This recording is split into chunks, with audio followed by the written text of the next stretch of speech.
everyone, I'm raw food chef Kai Rivka from thelivingvision.com here on behalf of Living Tree Community Foods. This is my son and co-host Hodaya Aketriel, and we're going to be making a raw mozzarella cheese today, the fresh style of mozzarella. And this recipe has been inspired by the mozzarella that Cafe Gratitude used to sell. I worked there for a long time, and I got the lowdown on how they make this cheese. So we're going to be making a version of that today. It's really easy and it's really tasty. So what I have here is 3/4 of a cup of purified water, and we're going to blend that with 3/4 of an ounce, between a 1/2 ounce and 3/4 of an ounce of some Irish moss that has been soaked and rinsed. When you buy your Irish moss, it's going to be covered in salt and sand and debris from harvesting, and what you're going to do is rinse that off really well under cold water, and once it's rinsed off, soak it in cold water for at least 24 hours in your refrigerator, and then it's ready to go. And whatever you have left over, you can store it in an airtight container, refrigerated. You can even store it in that same water covered in the refrigerator, and it lasts for, you know, up to a month or so, or even more, depending. If it gets pink and sweet smelling, then it's gone bad, or if it gets discolored, then it's gone bad. But otherwise, if it smells kind of fishy, and not fishy but salty, sea-like, it's still good. So thank you, Hody. We're going to be adding our Irish moss to that water, and then you want to blend this until the Irish moss is fully broken down. So it should be a gel at the bottom of your blender with no little pieces. You'll have some pieces up here that will scrape down later on, but the main gel should be fully emulsified. Okay, sweets, this is how you turn it on over here, that one. Can you turn this one on?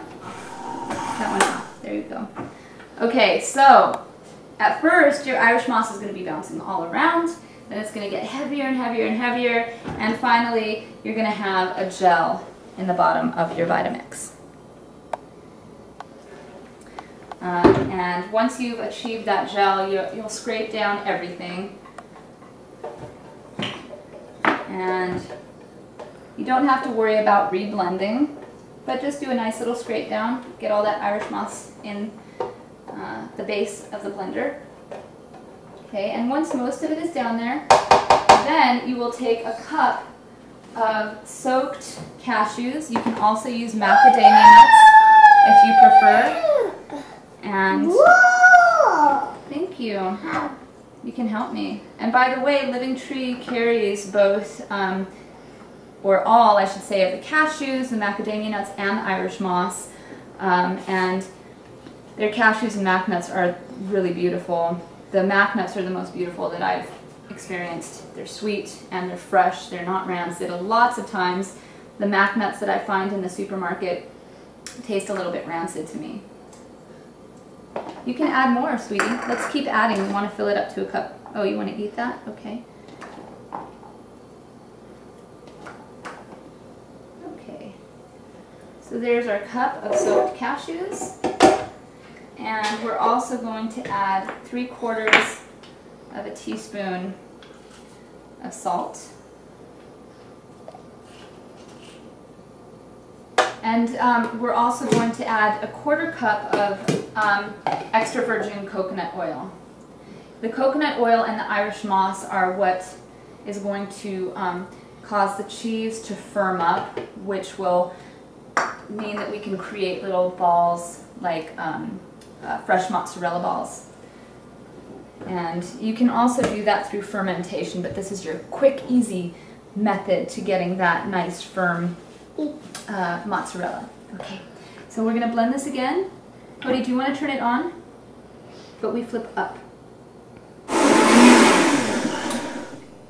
Okay, and just keep it blending until it's totally smooth. You don't want to have any little chunks of cashew or Irish moss. And now you're just going to pour it into a container. I'm going to go ahead and use a cake pan, sorry, so that our cheese will set up more quickly. So we're going to pour the cheese into whatever container. You could pour it into, you know, a Tupperware as well that you'll store it in the refrigerator. But because I want this to set up pretty quickly, I'm using a wide-based cake pan. And that way it will set up more quickly. And Hody's adding a few fresh cashews. Some accoutrement. You like that? Well, he likes it. Okay. Now we'll put this in the fridge, let it set up. It should take anywhere between 30 minutes to an hour, depending on your refrigerator. And then we'll make some mozzarella balls. We have had the mozzarella cheese setting in the fridge for about 15-20 minutes now. It could use a little bit more time, but it has set up significantly already. So I just wanted to show you some different variety of things that you can do with the mozzarella, and we also have some tapenade and pesto that we've demoed in other videos. Here I have some sliced tomatoes and some fresh basil. So for a really simple recipe or hors d'oeuvre, you could take your fresh sliced tomato, your fresh basil, and if you want a little, if you're a salty type of person, you could sprinkle a little salt over your tomato, and then put your fresh basil down, and take a scoop of your cashew or macadamia mozzarella, and just put that right on top there. And a nice addition to that could be a drizzle of some balsamic vinegar, or you could do a drizzle of, I'm using the Olio Nuevo olive oil here. We'll just do a nice little drizzle right on top.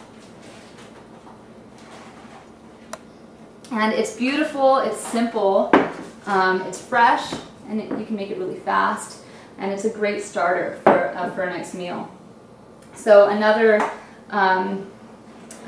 idea would be to take your tapenade. We'll take a little of our tapenade, and we'll spread a little of the tapenade right there on top of the tomato. And then we'll do a little bit of the pesto on top of that, and this is the pistachio pesto right on top of that. Kind of like a fresh, easy pesto pizza, you could say. There's our pesto and our tapenade, and then we can add a scoop of our mozzarella to that. And you could even put some other fresh veggies on here if you wanted to, like maybe some julienne zucchini or some marinated mushrooms. And it's very quick and very easy and really delicious. A nice snack or a nice hors d'oeuvre, like I said. So I hope you'll try these recipes at home. Try out this mozzarella. You will definitely love it if you like creamy, cheesy types of things. And it can be used across the board for so many different recipes. So thank you for joining us. I'm raw food chef Chaya Rivka from thelivingvision.com, here on behalf of Living Tree Community Foods. We'll see you again.